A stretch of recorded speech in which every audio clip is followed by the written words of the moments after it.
শিক্ষক কন্যার জন্মদিন পালন স্কুলে মিড ডে মিলে বিশেষ মেনুর সঙ্গে পড়ুয়ারা উপহার পেল ছাতা। আনন্দে আত্মহারা খুদে পড়ুয়ারা। শুক্রবার এক অভিনব অনুষ্ঠানের মাধ্যমে নজর কাড়ল জলপাইগুড়ি জেলার মোড়াঘাট বনাঞ্চল থেকে কিছুটা দূরে ধূপগুড়ির প্রত্যন্ত গ্রামের বটতলী বিএফপি স্কুল। অনুষ্ঠানে হাজির ধূপগুড়ির বিধায়ক সহ জেলা প্রাথমিক বিদ্যালয় সংসদের চেয়ারম্যান, অবর বিদ্যালয়ের পরিদর্শকরা, এমনকি জেলা পরিষদের সদস্য থেকে শুরু করে পঞ্চায়েত সমিতির কর্মকর্তা বঙ্গভূষণ গোনাথ রাভা। এদিন মিড ডে মিলের মেনুতেও ঘটে বড়সড় পরিবর্তন। মাছ, মুরগির মাংস, চিপস, রসগোল্লা যোগ হওয়ায় আনন্দের ঢেউ বয়ে যেতে দেখা যায় স্কুলের খুদে পড়ুয়াদের চোখে মুখে। পাশাপাশি চলে নানা সাংস্কৃতিক অনুষ্ঠান। এছাড়াও এদিন বটতলী বিএফপি স্কুলের ছাত্রছাত্রীদের মধ্যে বর্ষাতি, কোমরবন্ধনী এবং পরিচয়পত্র বিতরণ করা হয়। উত্তরবঙ্গে যেভাবে প্রত্যেকদিন বৃষ্টি হচ্ছে তাতে খুদে পড়ুয়াদের স্কুলে আসা মুশকিল হয়ে দাঁড়ায়। নতুন বর্ষাতে উপহার পেয়ে অত্যন্ত খুশি পড়ুয়ারা। এবার বৃষ্টি হলেও ছাতা মাথায় স্কুলে আসবে তারা। স্কুলের প্রধান শিক্ষক, সহকারী শিক্ষক, উদ্যোক্তাদের ধন্যবাদ জানিয়ে ধূপগুড়ির বিধায়ক ডক্টর নির্মল চন্দ্র রায়, ডিপিএসসি চেয়ারম্যান লক্ষ্য মোহন রায় বলেন, এমন একটি অনুষ্ঠানে উপস্থিত হতে পেরে খুব ভালো লাগছে। খুদে পড়ুয়াদের নিয়ে স্কুল কর্তৃপক্ষের এমন উদ্যোগকে সাধুবাদ জানায়। এমন অনুষ্ঠানের মাধ্যমে ছাত্রছাত্রীরা আরো বেশি করে স্কুলমুখী হবে। নিজেদের ভবিষ্যৎ তৈরি করতে স্কুলের এই উদ্যোগকে সাধুবাদ জানিয়েছে অভিভাবকরাও। বেল্ট এবং ছাতি প্রদান, কি বলবেন বিদ্যালয়ের উদ্যোগকে? প্রথমেই জানাই যে বিদ্যালয়ের তরফ থেকে যে উদ্যোগটা নেওয়া হয়েছে ওদেরকে আমি সাধুবাদ জানাই, এবং এই উদ্যোগটা নিঃসন্দেহে শুভ উদ্যোগের সাথে সাথে আরেকটা কথাও বলতে হয় যে এটা একটা নজির আর কি রাখলো এই বিদ্যালয়। আমাদের ঝাড়ালদা 2-এর বটতলী বিএফপি যে বিদ্যালয়, এটা একটা নজির ওরা গড়ে তুললো যে এভাবে মাস্টারমশাইদের উদ্যোগে এবং এখানকার যে কমিটি আছে তাদের উদ্যোগে ছোট ছোট বাচ্চাদের জন্য এই যে বর্ষায় তারা হয়তো বিদ্যালয়ে আসার সময় ওদের অনেকটা অসুবিধা হয়ে যায়। অনেক আমাদের গ্রামে অনেক গরিব মানুষ থাকে, ছাতা কেনার পয়সা নেই। হ্যাঁ, ওরা যাতে রেগুলার স্কুলে আসতে পারে, প্রতিদিন স্কুলে আসতে পারে, স্কুল কামাই না করে, সেই জন্য যে মাস্টারমশাইদের এত বড় একটা উদ্যোগ, হ্যাঁ, সেটা একটা ভবিষ্যতে অন্যান্য বিদ্যালয়ের একটা পথ দেখাবে। পাশাপাশি আমরা দেখলাম বিদ্যালয়ের এক শিক্ষকের মেয়ের জন্মদিন, সেই উপলক্ষে দেখলাম মিড ডে মিলের পাতে আজকে মাংস, মাছ এবং মিষ্টিমুখও হলো। না, ওটা তো স্মৃতি হয়ে থাকলো আর কি।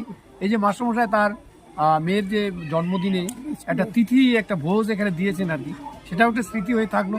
এরকমটা প্রত্যেকটা বিদ্যালয়ে যদি করে আর কি, তাহলে বাচ্চাদের একটা আকর্ষণ বেড়ে যাবে, আরও আমাদের বাচ্চারা স্কুলমুখী হবে।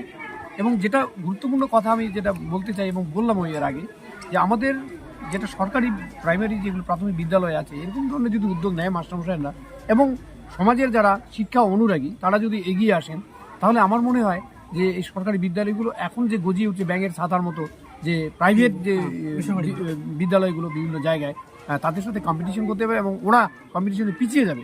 কেননা আমাদের যে প্রাথমিক বিদ্যালয় সেখানে কিন্তু আমাদের যারা আর কি স্টুডেন্ট বা টিচার পরে ওরা টিচার হয়ে আসে, তারা কিন্তু সবাই সমাজে স্টুডেন্টরা। হ্যাঁ, কাজে এখানে শিক্ষার যে পঠন পাঠনের যে দেওয়ার ব্যাপার, যে শিক্ষাটা দেওয়ার ব্যাপারে এদের ভূমিকা কিন্তু অনেক অনেক বেশি ভালো হবে প্রাইভেট স্কুলের টিচারদের থেকে। ছাত্রছাত্রীদের আমার বিদ্যালয়ে 150 জন ছাত্র, তাদের হাতে আমরা কোমরের বেল্ট, আই কার্ড এবং একটা করে ছাতা তুলে দিলাম। ছাতা দেওয়ার একটাই উদ্দেশ্য যে বাচ্চা কাচ্চা যেন বর্ষাকালে স্কুলে প্রতিদিন আসতে পারে, কারণ বাড়িতে ছাতা পর্যাপ্ত পরিমাণ না থাকার জন্য অনেক সময় স্কুল তাদের আসা বন্ধ হয়ে যায়। সেই কারণেই আমরা আমাদের শিক্ষকদের তরফ থেকে এইগুলো তুলে দিলাম। এছাড়া এই অনুষ্ঠানে আমাদের আজকে এমএলএ সাহেব, আমাদের ডিপিএসসি চেয়ারম্যান সাহেব, পঞ্চায়েত সমিতি সভাপতি ম্যাডাম এবং জেলা পরিষদের দীনেশ মজুমদার মহাশয় এবং আমাদের গ্রাম পঞ্চায়েত এবং অনেক রাভা, বঙ্গভূষণ তিনি ছিলেন। আমরা আরও অনেক অতিথিবর্গ ছিল। এছাড়া আমাদের বন দপ্তর থেকে চারা গাছ দেওয়া হয়েছিল বাচ্চাদের জন্য, সেটাও আমরা বাচ্চাদের হাতে তুলে দিয়েছি।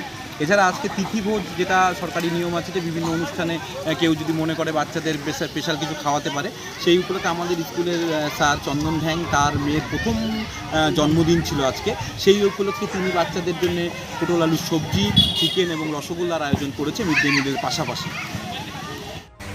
জলপাইগুড়ি থেকে কনক অধিকারের রিপোর্ট, রূপসী বাংলা মিডিয়া।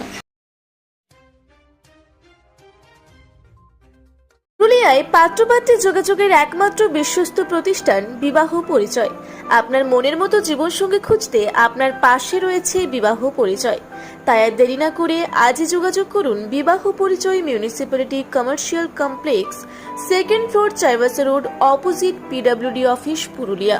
মোবাইল নম্বর 9232440272 অথবা 8370970472। পুরুলিয়া শহরে এখন স্বল্প খরচে উন্নত ও অত্যাধুনিক চিকিৎসা পরিষেবা বর্দান হসপিটালে। এখানে general, laparoscopic, gynaecologist, paediatrician, anaesthetist, general physician, orthopaedic সহ বিভিন্ন রোগের অভিজ্ঞ ডাক্তারবাবুরা নিয়মিত রোগী দেখছেন। এছাড়াও 24 ঘন্টা বিনামূল্যে অ্যাম্বুলেন্স পরিষেবা রয়েছে, স্বাস্থ্যসাথীর সুবিধাও। যোগাযোগ করুন বর্দান হসপিটাল, রাঁচি রোড, সৈনিক স্কুলের নিকটে। মোবাইল নাম্বার 8918968624 এই নাম্বারে।